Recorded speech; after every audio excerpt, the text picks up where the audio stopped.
সতেজ টিভি সুন্দরের জয়গানে আপনাকে স্বাগত। দিনের কথা বললে, কোরআনের কথা বললে সন্ত্রাস হয়, এটা এই যুগের মুনাফিক আর বেঈমান নাস্তিক কাফিরদের কথা না, সেই যুগের পুরাতন কাফিরেরাও এই কথা বলতো।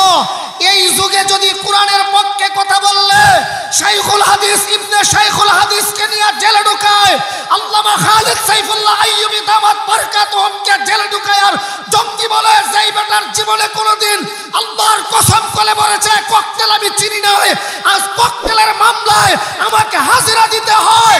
মনে রাখতে হবে এরা ওই কাফের বেদিন বেঈমানদের নাস্তিকদের দোসর ছাড়া কেউ হতে পারে না।